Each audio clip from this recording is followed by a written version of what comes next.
Nemesis. Log number 4-22. We meet in the middle of the day, as no righteous business is conducted at night.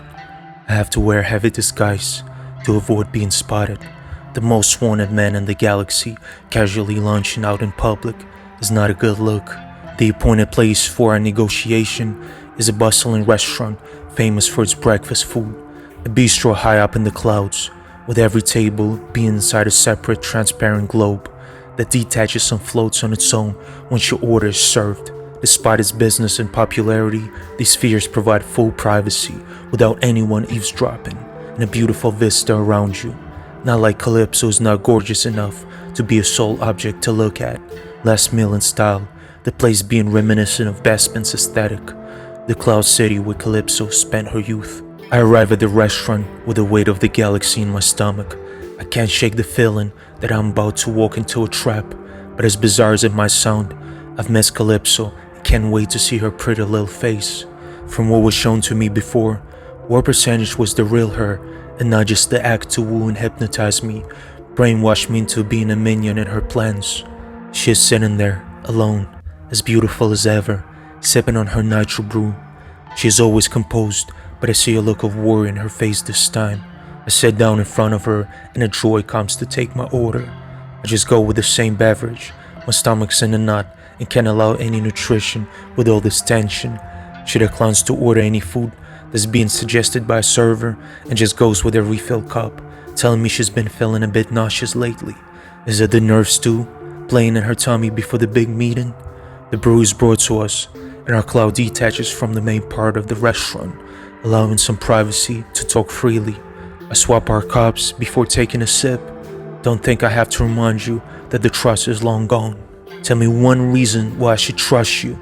I start my attack right off the bat. Is that how a gentleman greets a lady and an old friend, Judo Bareilles? Well, that's rich coming from you. Last time I saw you, instead of a kiss goodbye, I had my neck attached to the wall in the room that was ready to blow up at any given moment as soon as somebody was to set a foot inside. So my question still stands. Why? I'm about to lose my shit amidst the clouds. Despite my profession, I'm not a sentimental woman. Oh, I know. I've learned that firsthand. No, don't misunderstand me. Let me finish. My feelings for you were real. They developed over time. To my surprise too, because it was a job at first. An opportunity that I had to take, but couldn't go about it cold-blooded after all. It happened naturally. I couldn't help it, but I fell for you. Bloodshed was never on my mind. All I ever wanted is to protect the people I love. Speaking of the devil, could you tell me who the fuck Reese is? Why are you even involved with him? What's the connection? I was getting annoyed by the whole runaround spectacle, but was holding the cards close to my chest. I wasn't about to reveal the info I've dug up on their family. Reese's family. He is my cousin. His father and my father were brothers. You two are fighting the same fight without even realizing it. You share the same enemies. The same ones who wrong my family are the same ones who tried to have you killed. You two are very similar, more than you realize or want to acknowledge, yet you go against each other. Family, huh? That explains it. The relationships where the same blood is involved tend to always be complicated. And well, last time I checked, it was him trying to frame and kill me, wasn't it? He threw the first punch, mind you, not me. And I'm not some sort of force-possessing maniac who tries to murder everyone without a second thought with my lightsaber. I was in it only for the credits, not because I had to. I'm lying through my teeth about the credits part. And I also settled my debts with the guild long ago and got out of the game before you two came knocking at my door of seclusion and normalcy, dragging me back into the madness. Reese is the one on an endless mission of revenge, seeking the payback with no clear goal. Yes, what he did is unforgivable, yet there is still a chance to change the course of history. There is no need to continue fighting or running. Killing another newly appointed guild masters won't heal the pain from long before. It would just create a bigger emptiness in one's heart, the vastness that will keep on expanding until it envelopes you fully. I want to put a stop to this. Didn't you say you feared for your life? I do, for both of our lives, mine and his. Too much is at stake. There's no point putting lives in danger. Why should I care about Reese's self-destructive tendencies? If anything, that would work in my favor. The problem would take care of itself. No Nemesis to face me. Yes, that might be true, but you need to clear your name, don't you? And with Reese being dead, trust me on this, it's not going to happen. I need you to hear me out first, and then you can make your own decisions. Be your own judge and jury. Okay, hun, another question then. How come if you claim that you are cousins, you look nothing alike? There are reasons for that. For once, his skin was mutilated from all of the injuries, and mainly by the explosion he survived, which affected his pigmentation. His mother was human, and his father was Jess. His mother was an odd one out in the xenophobic cheese society. When we were kids, his skin was light red. He was just a sweet and innocent boy. The society on Chile looked down on him because of his mixed background, but he was too young back then to notice. His mother went through the ringer though. My parents were outstanding citizens, held a recognizable position in interplanetary politics. Historically, way back in the day, our family was dealing directly with the Empire and the Sith.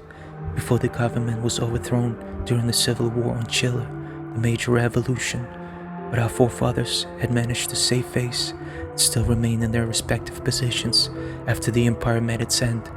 Nonetheless, when my father's brother married a human, due to the small-mindedness of the local society, it put a stain on the family in the eyes of the Chess.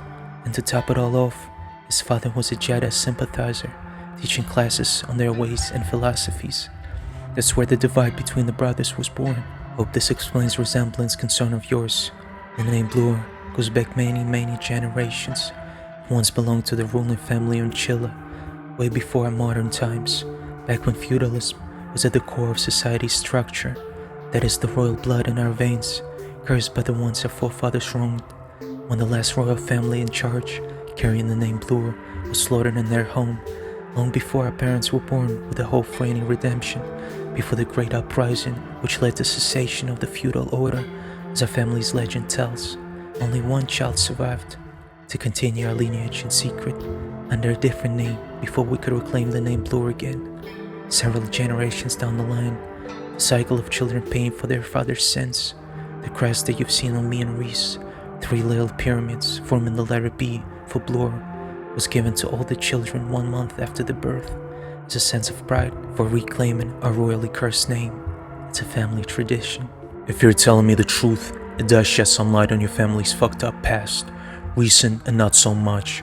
So what are you saying? We can and should all unite and live like a happy family now? Hold our hands, sing and dance like nothing ever happened, unlike the past generations, that we should just move on? I can't imagine this guy making compromises. He's a fucking lunatic. Judo, trust me, you don't know the half of it. Reese has his reasons too. His life was a nightmare, and he doesn't know the whole truth. Since a kid, I've always been a diplomatic one.